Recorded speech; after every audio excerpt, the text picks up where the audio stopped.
Hey everybody, Jason Bermas here. And we got another great panel show lined up for you. This time, we're going to be talking about Maduro, the military presence outside of Venezuela, and now what appears to be a drone bombing of a small boat that supposedly contained drugs. Now, this is yet another lively Mario Nawful panel where you're going to have some people that are very pro-U.S. military intervention. But if you know my point of view, I don't know that we have a leg to stand on. I like less military intervention. And it just seems to me, as we continue to be the quote-unquote world's policemen, the drug problem only gets worse in every way, shape, and form, and none of the reforms that we're a part of, military or otherwise, seem to be working. Just my opinion before we get started. I do want to remind everybody, I need your support now more than ever. $5, $10, $15. It means the world to me. Big donors, please consider down below with the PayPal if you want to remain more anonymous. Remember, there are no paychecks. I depend on you, so buckle up and get ready to make sense of the madness. Good afternoon, good evening, depending on where you are listening around the world. We decided to do a breaking news live stream to cover the latest announcements from President Trump that mentioned earlier in a press statement, and then now and his Truth Social shared the video of probably the first U.S. military strike targeting a designated foreign terrorist organization that's actually related to organized crime and cartels. Per Trump Social's post, the United States conducted a strike in the Caribbean Sea targeting members of Tren de Aragua, which I think a lot of now of our followers might be very aware of, which is historically a Venezuelan prison gang that has gained much more international reach, specifically in the Western Hemisphere. And this drone strike per President Trump targeted Tren de Aragua. I know we'll go some of the differences and talk about it. And I know we were talking a little bit in the background about Cartel de Soles, Tren de Aragua, and all that. But before we do that, I'm going to do something that Jason historically does, but now I have the honor and privilege of doing, which is sharing my screen, because I am going to share the actual footage of the strike. And if you give me a second, we will go straight to my account, and I'll have it ready right here. So this is the actual footage.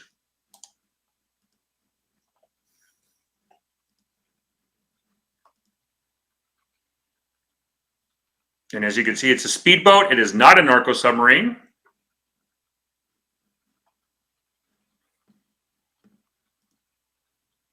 And there it is.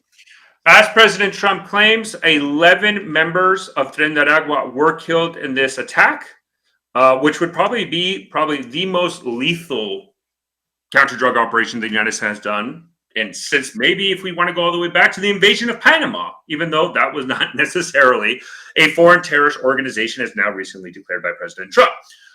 So this is a very interesting dynamic and development. It clearly shows that the Trump administration is taking the threat of cartels and narcotics very seriously, and that the deployment of U.S. military forces recently announced by the Trump administration is now more than just strong words, but actual military operations, which has seen a significant increase in the Caribbean Sea since he came into office. And there has been actually a significant increase in drug seizures along that route, not only this year, but even last year, and specifically related to seizures of cocaine. So before we go to our guest speakers that we have right now, David, I kind of want to go to you, even just from a little bit of the political sense. I mean, is this showing where now the Trump administration is reprioritizing the Western Hemisphere, trying to maybe Israel, Gaza, Russia, Ukraine taking a backseat? Where do you think this falls within the political spectrum and kind of where the Trump administration is trying to move forward now? And more importantly, do you think that this is something that fulfills some of that hard talk that the Trump administration said about, cartels and utilizing military force against them? Or is there a concern that this might be mission creep and violate kind of the no new wars? Where do you think we're lying on that? Wow, I have so many thoughts on this. I'm going to keep them brief because if you're Trump, 24 hours ago, everyone said Trump was dead. And now he's here, and he's carrying out airstrikes against cartels. I mean, it's hard to keep track of everything that's going on in foreign affairs. I mean, clearly we have two different speeds that Biden operated and Trump operated under. We're just talking about Russia. We were talking about Gaza. We were talking about Israel. I mean, we've been talking about, like you mentioned, everything happening on the other side of the pond. And then as this news and this chatter is starting to develop about the U.S. saying that, Russia's not really playing fair, and he's just, all right, well, let's see where this goes. Next thing you know, we hear about a military buildup in the Southern Caribbean near Venezuela, and then we see a drone strike against arguably Tren de Aragua cartel members in a fast boat. This is exactly what Trump said he was going to do. I don't think it's necessarily violating any no new war creep, because what he said was he was going to use U.S. military to fight against the cartels. And I think you and I talked about it on Inauguration Day. It was something you were excited to hear about. You're like, well, this is something I'm on board for, considering your area of expertise. And sure enough, I mean, it looked like to be a drone strike. I'm assuming it could have been an airstrike. It looked like a drone strike the way the video was played out. But either way, it was an airstrike conducted against a fast boat. We haven't seen this, I don't know if ever. At least I can't recall. I'm sure it's happened before, but I can't remember the last time we had an airstrike in the Southern Caribbean against drug smugglers. So, look, I'm all for it. Drugs have ravished the United States, Central America, South America, human trafficking, drug trafficking. I mean, at some point we have to address this. And it's not necessarily coming from Mexico. We're talking it's coming from South America through Central America into the United States. It's causing problems all along the way. We have countless Americans dying from fentanyl and other drugs.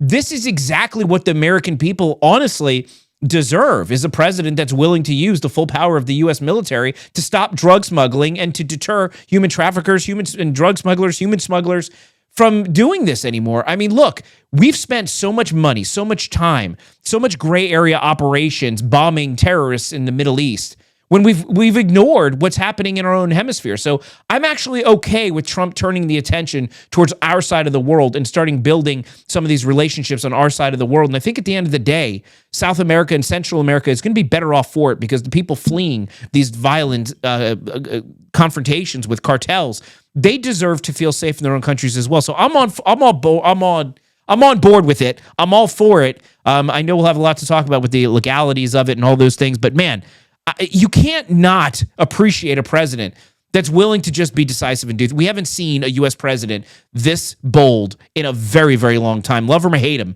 it's certainly an exciting time to watch the White House.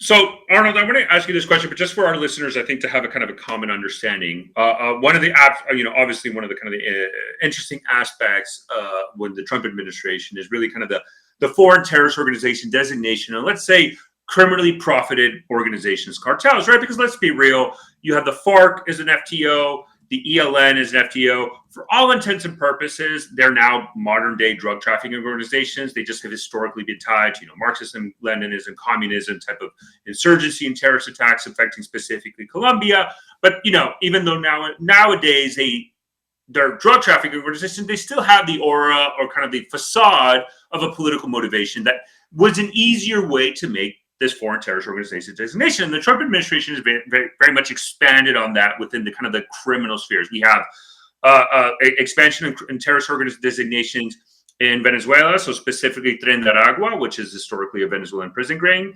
Recently was the cartel de los Soles, which is the Sun cartel, which for all intents and purposes, the Venezuelan military, because they are involved in drug trafficking organization. And then in Mexico, you have the La Nueva Familia Michoacana, the United Cartels, the Sinaloa Cartel, the Jalisco New Generation Cartel, the Northeast Cartel, the Gulf Cartel, and even now some Haitian gangs have fit that definition. And now we're seeing something that historically been relegated to the roles of law enforcement, even in the Caribbean coast, with the United States Coast Guard, or even some military application, but more of a law enforcement role. We're seeing the utilization of military force. So my question to you, Arnold, is twofold. One, when the story first broke, they first said it was the Sun cartel, and now President Trump said it was Tren de Aragua. Do you think there might be some sort of miscommunication within the Trump administration on who it is? And then two, this was a drug trafficking route. Historically, they've been detained all the time. Do you think the application of military force is really going to increase the deterrence or have a demonstrable impact in the drug trade into the United States? Oh, Arnold, I'm sorry, you're muted. You're muted. You just have to mute. Is this okay? Yeah, before going into that, I think I'd like to deal with what David raised.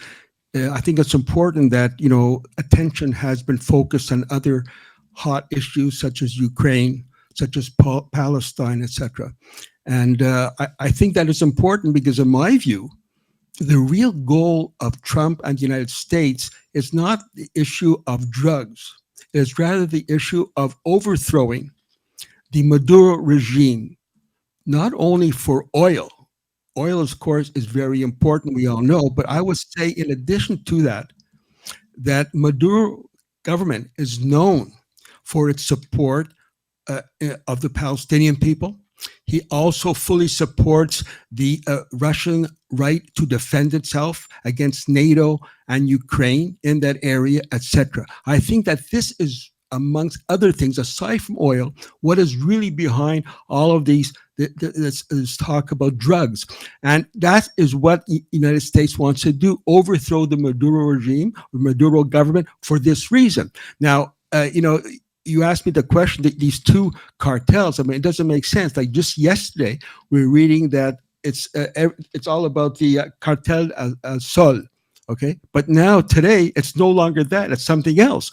Now, how can they know from the drone up in the air that there are drugs on that ship? Impossible to know. I think that they just fabricated this thing as a pretext to carry out further military aggression intervention in Venezuela. There's no way anyone could see through that drone that there are drugs on that ship. I mean, where's the proof? Just as the whole thing, this cartel al Sol, okay, that one, even by United Nations Drug Administration, in their latest report a year ago, doesn't even mention that. Not only that, in the last 5 or 6 annual reports by the United Nations drug official, they never mentioned that.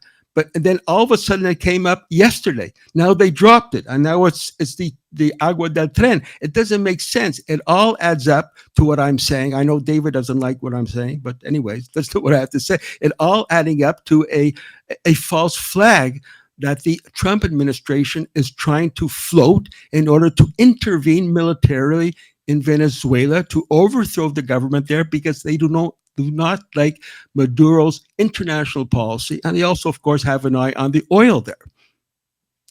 So let me say real quick, if I may, it's not that I don't like what I appreciate what you have to say. It's a different perspective, and it's an interesting conversation. If it was just my perspective, it wouldn't be a very interesting conversation. So whether I agree or disagree with you has nothing to do with whether I like what you have to say. I appreciate your take. Go ahead, Stefano.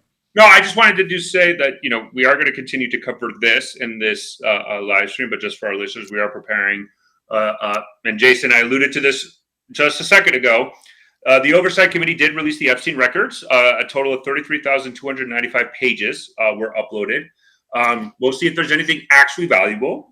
We've seen them upload a lot of things, and in the end, it becomes nothing burger. So just for our listeners, we are preparing a space for that. We are getting it ready. Our team, Mario's team, is in the background, is reviewing it.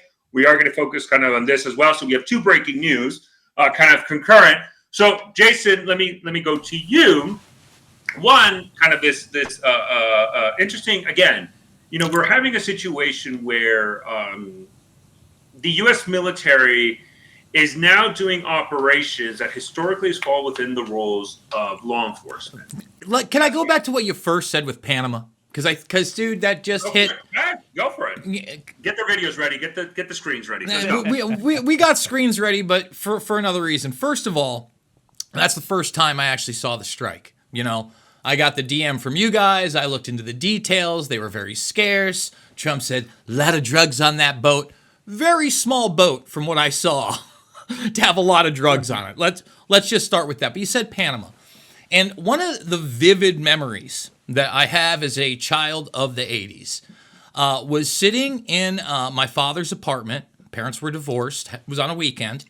And they were talking about surrounding Noriega at the time. And I heard my father go, good, let's get that son of a bitch.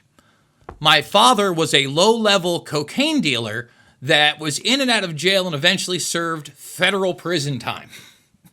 Now, obviously, as that happens, I have mixed feelings coming from the Dare generation, the fact I find this out about my dad, who the bad guys are, who the good guys are. As I grow up, I also find out that Noriega was on the CIA payroll. Well, that's pretty interesting, huh? And then that whole Iran-Contra scandal, obviously don't delve into that until my late teens, early 20s, and really the internet's kind of new, so it's all paper research. But Stefano, even recently, I don't know if you guys remember this, but just in, 2019, they seized a cargo ship owned by J.P. Morgan with 1.3 billion in cocaine, with the street value today with inflation. That's an easy $2 billion, dog. And yes, eight people pled guilty, etc. But there was no real connection to not only the bank, who was never prosecuted and claimed ignorance, but the prominent family that they were also connected to. So color me skeptical when we choose a nation like Venezuela, as he was saying, that is oil rich. Now, I do want to say this. I know you do a lot of work with cartels who are extremely corrupt. I think the other intrinsic problem, and that you know, is that these cartels are basically the governments of South America and beyond. I mean, they have the type of influence, if not more, that we in the United States attest to the lobbying system, whether that be nation states, big tech, big pharma, etc. I mean, they're a part of that system. And in a way, you know, our executive within our executive, the quote unquote deep state, if you will, has acknowledged this through policy time and time again. And unless we're going to change that policy, I don't know that we're not still involved in some type of drug running, either here or internationally. We've never had any accountability for what I just discussed 30 plus years ago. So actually, I would like to get your perspective on that, because if first of all, if you do this with military force, right? I don't like terrorist labels. You want to call them cartels, fine. Once you go into that terrorist aspect, you and I both know it's zero rights. And let's be honest, the guys on that boat who were just droned into oblivion had zero rights. You know, they were probably on that trip maybe for the, 2000th time. You know, if those were teenagers and in their 30s by the time, they've done that so many times on small levels, they weren't expecting that. Now, does that act as a deterrent? I don't know. You know, the cartels aren't going anywhere. Maybe politically, it moves Venezuela into a more aggressive position. Arnold talking about a false flag. You don't necessarily need a false flag if you can, like Brzezinski style on the border, Afghanistan, Russia, to goad them in with smaller level attacks.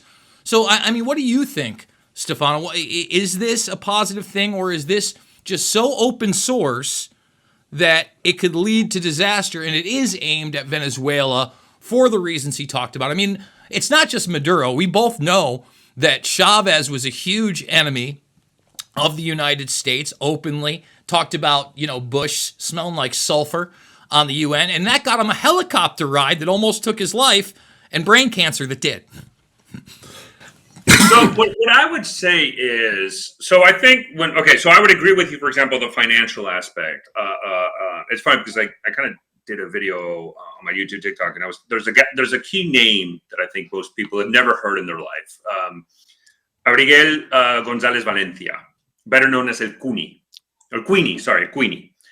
That the González Valencia family, for example, are intertwined with Jalisco New Generation from a anything financial with the Jalisco New Generation cartel is that. It's to the point where they have so much money.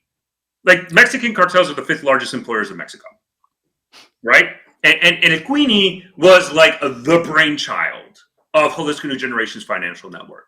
He was it. He knew everything. He did everything. And so, yes, I would agree with you specifically on the corruption. If I highlighted that a lot, I would agree with you. Like, once we saw that, because when the first report came out, was this a narco sub? Because a lot of times what we see and kind of highlight and understand, and when we're tracking, because you highlighted, for example, the shipment, the container ship, that's a very common occurrence. That is a very common, and I've even alluded to this when the beginning, like in 2024, we saw record drug seizures of cocaine And 2025 looks like it's shattering that as well, specifically in the maritime routes, right? The cocaine has exploded in transshipment and narco submarines. We're seeing in Colombia, for example, Colombia seized the first narco submarine that was autonomous and used Starlink for navigations. It was completely autonomous, not even people on board. Right. So now you have this speedboat, which, as you alluded to, there's not a big transshipment. And I'm actually a little bit surprised on 11 people. That's a lot. That's a lot of people on a boat. And so that when I saw that, there's something there. There's something there that's just not adding up, because generally when we see these, I mean, you see a couple people here and there. You alluded to 8 people were detained, and that was a container with why was there 11 people here? And that just has me thinking. I don't have the information. It's just a little bit more than you would highlight when you're dealing with something like this. The use of military force directly raises a lot of questions. It would be because you're right. I mean, most of the people who do the trafficking, they're low level. They're just looking for the easy money. And I said, like in Mexican cartels, the last estimate had 5th largest employer if you're analyzing cartels from like a holistic approach, which they're not. But what I would say, though, I think it is important to highlight when we're talking about Venezuela is the Venezuelan government, ever since Chavez and Maduro, have been heavily involved in drug trafficking, and we know the dealings they have. There's no proof of that at all. The U.S. government sanctions list, we have that. We do know, for example, the Ejército Liberal Nacional, the ELN. You consider the United States an objective source with regards to Chavez and Maduro? Doesn't make sense to me. Well, are you saying so? You're saying Maduro is more credible than the United States? I think that's a judgment call. I would argue probably United States is a little bit more credible. I know that's what the discussion is all about. We have opposing sides, but I've been to Venezuela 7 times. Okay, I saw Maduro, shook his hand, eye to eye contact in February 2019, amongst other times. That was the occasion when in January 2019, the United States, through Guaido and the Lima Group, were preparing a intervention to overthrow the Maduro government. And he said, I'll just eye to eye with him, United States, come here, we will defend ourselves with our lives. You know, but Arnold, but you can't disagree. You can't disagree that, for example, let's look at the region of Apure that borders Colombia with Venezuela. Venezuela and Colombia, Apure. Right. We know the Venezuelan military works hand in hand with the ELN. It's a known fact. The Colombians have highlighted this consistently. We have video footage of ELN members battling the FARC dissident group, the 10th Front, in there in an internal conflict between ELN and the FARC dissidents, and the Venezuelan military going in to support ELN. And that's all because of drug trafficking. Because why would the FARC dissidents and ELN fight each other? They're fighting each other. So one of the factions of the FARC, they're fighting each other because of the drug trade. And yes, but Venezuela and the Maduro government and Chavez before were never involved in these activities with regards to drug. There's no proof at all that can indicate that the President Maduro and his government is any way involved in drug trafficking.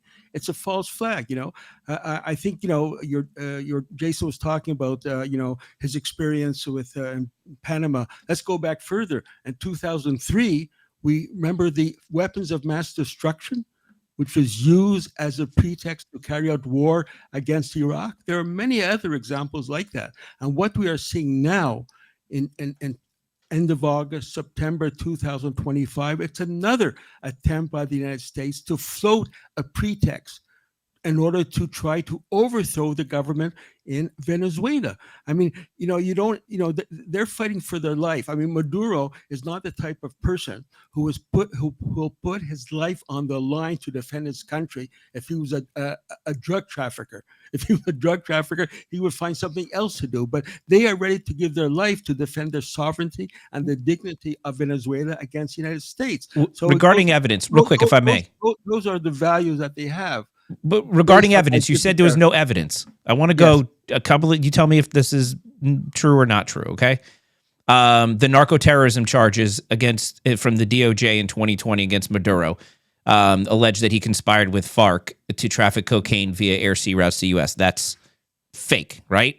Then there was the the cartel of the Suns, alleged drug trafficking network, high-ranking officials, Maduro identified as the leader. That's fake.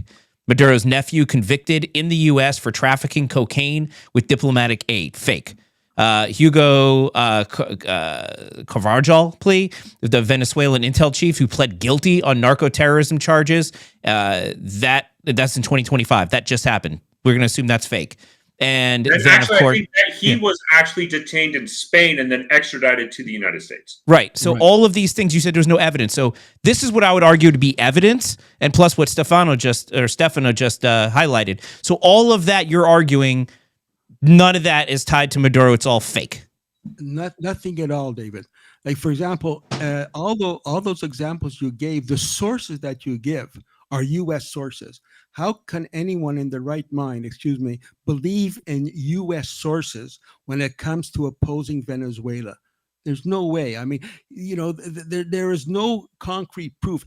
In addition to just what happened today, where's the proof that there was drugs on that boat? We have no proof at all. We don't know what it's about.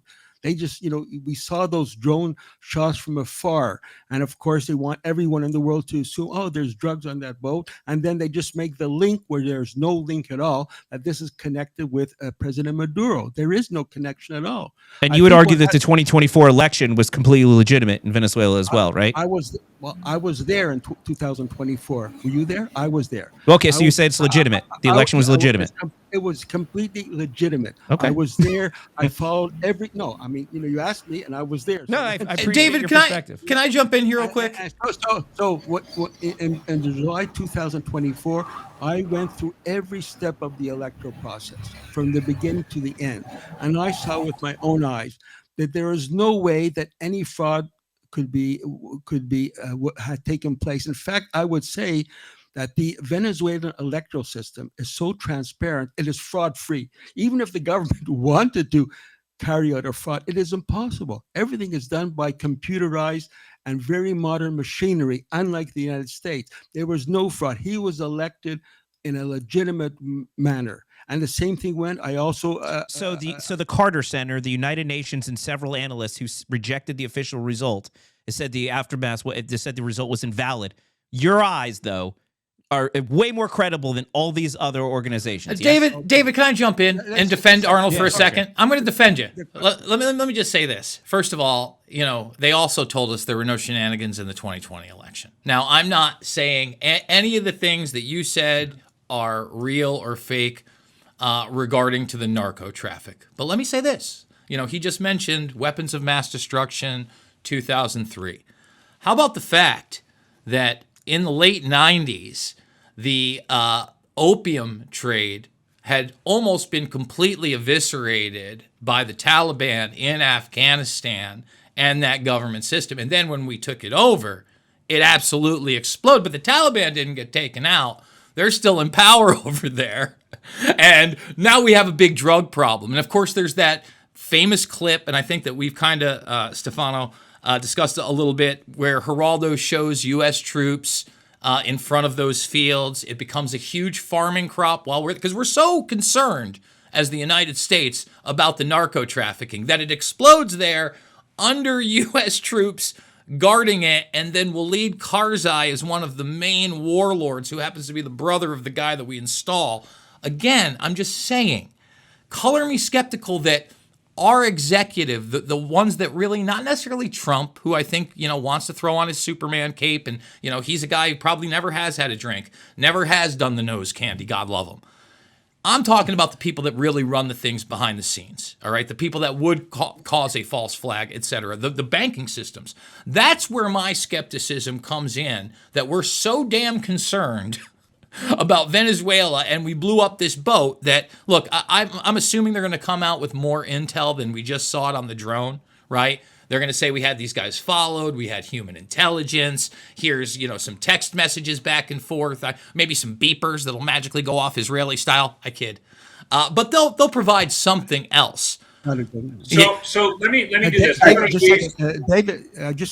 David mentioned the Carter Center evaluation of the elections in July 2024, where they said it was not credible. But you did not mention the Carter Center report on the previous elections 4 years ago, when the Carter Center said that the Venezuelan electoral system is the most democratic and transparent system in the world. Now, what happened? The Carter Center was taken over by someone who's directly connected with U.S. aid, in other words, CIA, and they changed their position.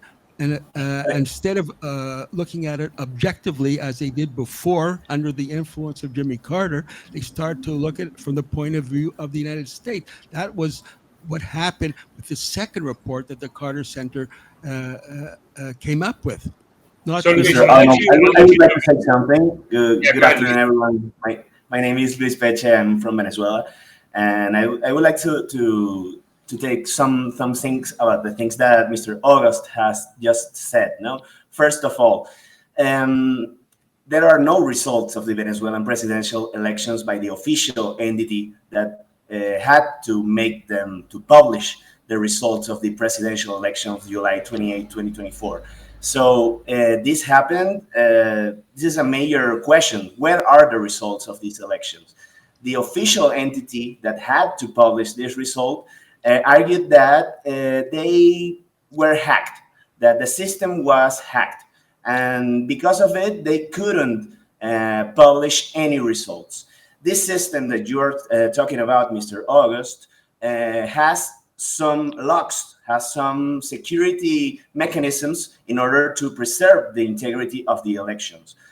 The main issue that we have here is that the opposition published the results that were collected by all the persons that were involved in all the country in the election, published in and they Miami. published the results that In they had, Miami, and their these results alternative, were the opposition. 67% for Edmundo Gonzalez, that was the opposition candidate against Nicolas Maduro.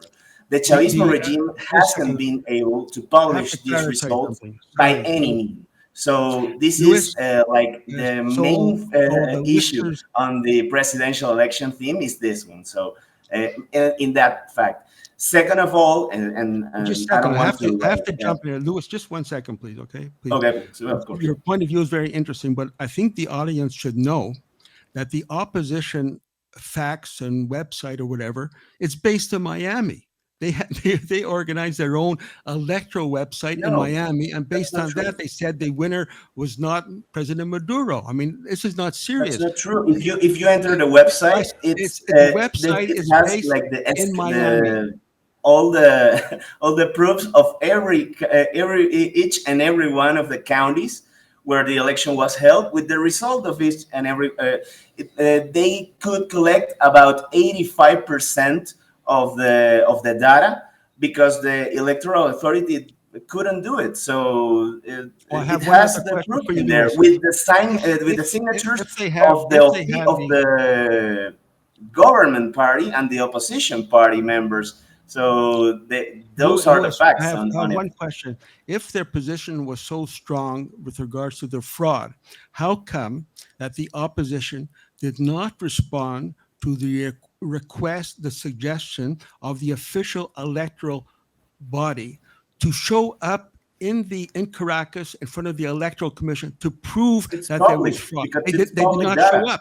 No, rather It's than public showing up data. It's there. public data. You can I access think, the if I may, website. Arnold, I think let's be honest. I think it's fair to assume and say, not even assume, as a fact, that the Centro Nacional de Elecciones, the CNE, the Electoral Center of Venezuela, is completely 100% controlled by Maduro loyalists. He has appointed every single person in that body. Like that's like there's these. This isn't an independent board of technocrats, just like the Venezuelan Supreme Court. It is 100% appointed, just like the Venezuelan military. They are 100% controlled by Nicolas Maduro and his political party. Yes, they were And where is appointed. the official data? Where is The it, point is, Mr. why August? Where is the this official does data? not this does not mean that the people on the electoral commission or the Supreme Court can have an objective account of how the elections took place in July 2024 or previous elections. You know, you say that the military is appointed or controlled by Maduro. Well, that's great.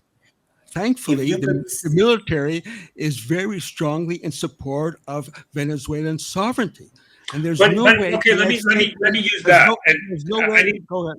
Okay, go ahead.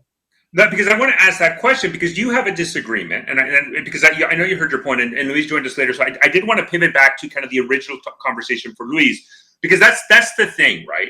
So if you look at the foreign terrorist organization designation by the Trump administration, if you look at the bounty on Nicolas Maduro, the 50 million, which is kind of ridiculous because like he's in Miraflores, the Venezuelan presidential palace. Like I don't know, where do you need it? Here he is.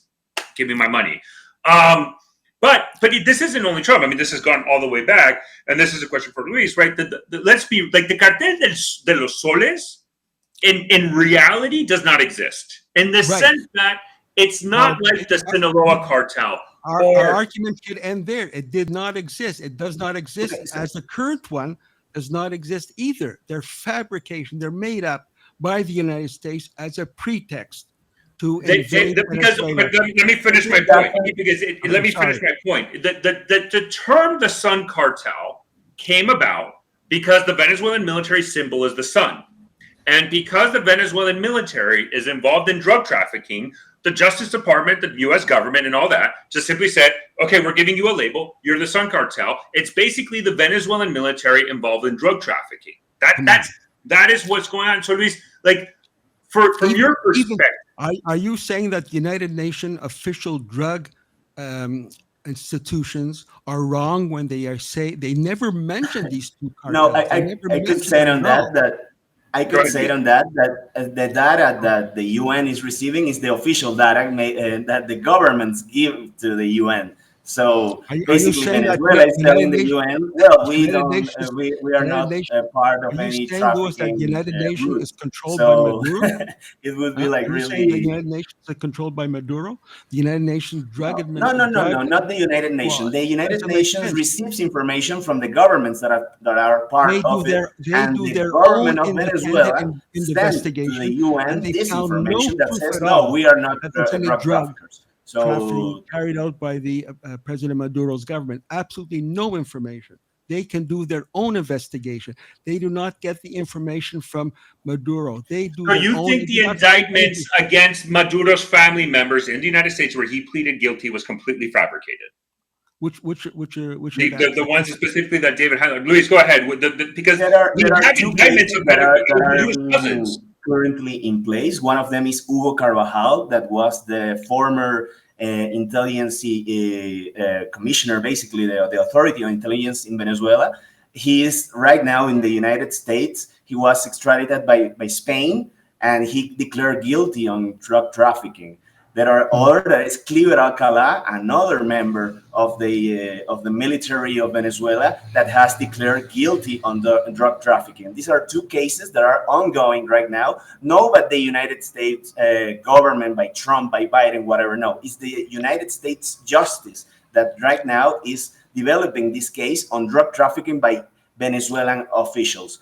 And they both are right now saying we are guilty on drug trafficking, so this is happening. No, these are facts that are happening right now.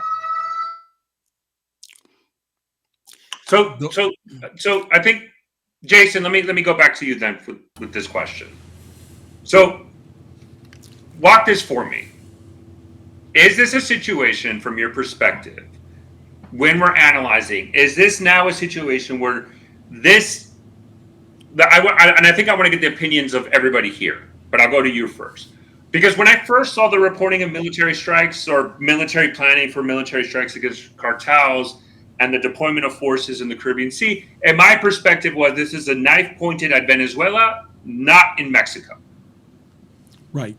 So, Jason, my question to you is this because again, this strike happened in international waters, right? We don't know who we're targeting. We don't know. We have no idea, at least us public, we have no idea who was actually targeted just based on Trump's claim that this was Tren de Aragua. So my question to you, Jason, is this an actual step in the note against military force from a counter-narcotics perspective?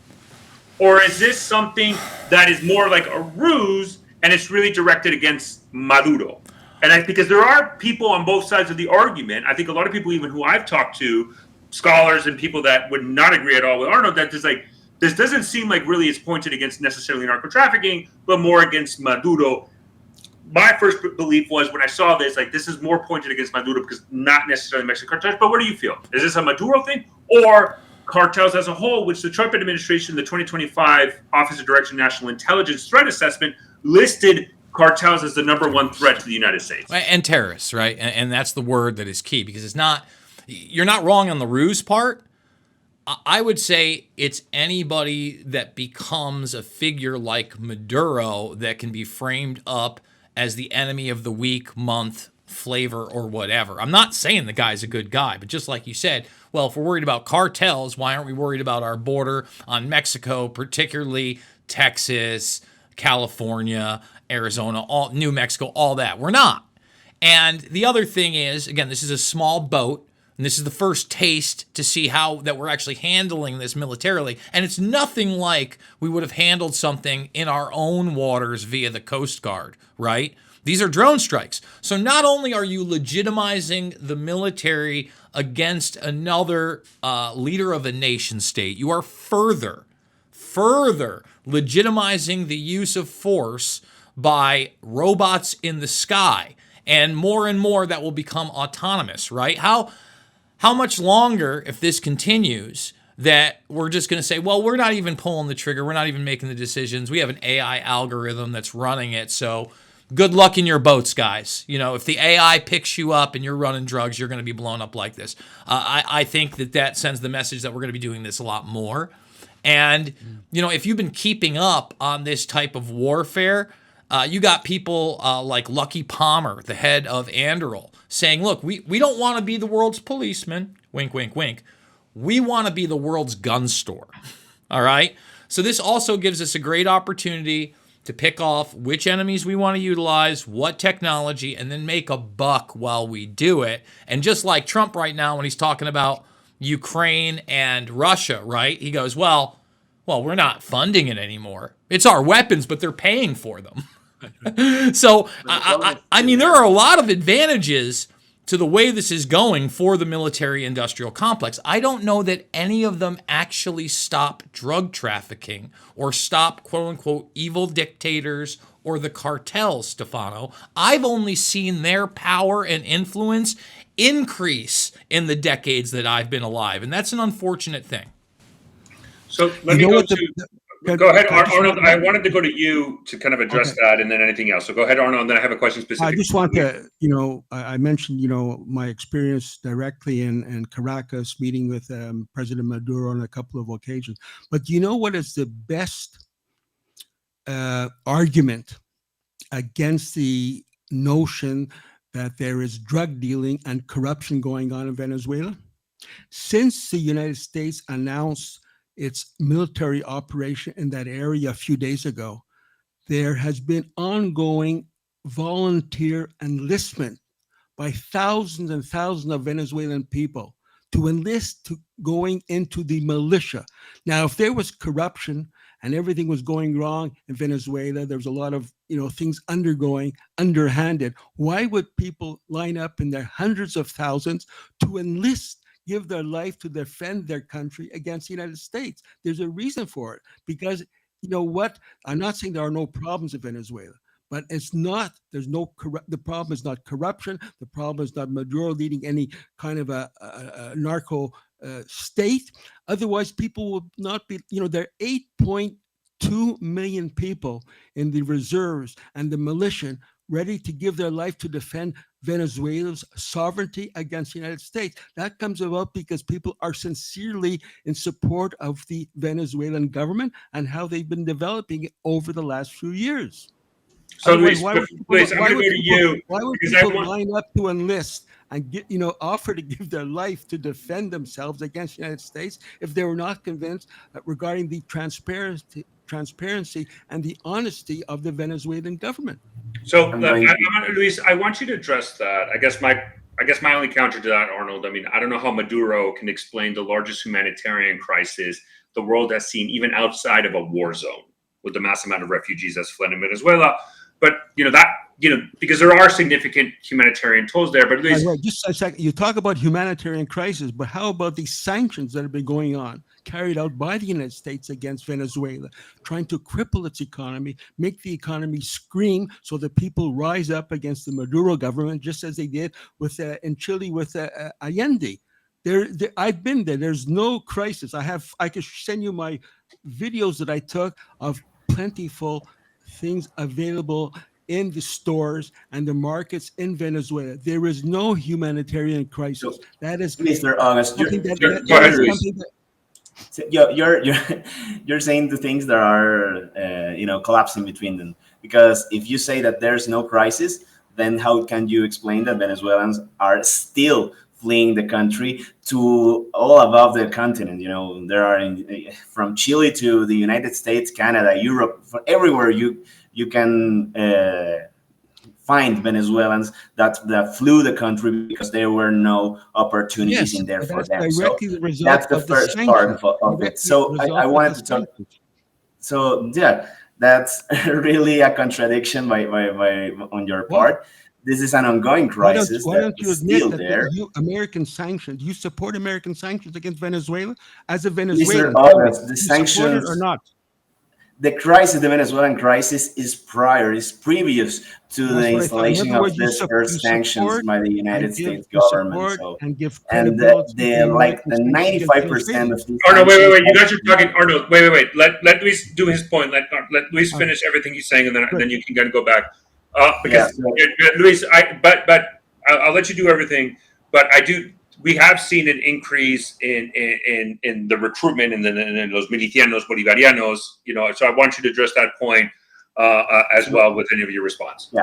So, yeah, this is like a threat by Maduro, but a short point on this. Maduro wasn't able to find 4 million votes on his election, and he claims that 4.5 million people enlisted on this militia. So, this is like a really hard to believe claim by Maduro's.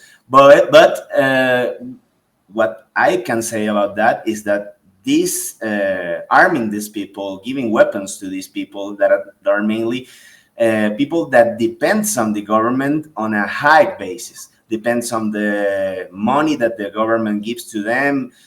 Right now, the economic situation in Venezuela is one of the worst in the world. This is not an exaggeration. If you look for the minimum wage in Venezuela, is something that it doesn't even get to $10 a month. The Louis, government excuse gives me, bonus to people.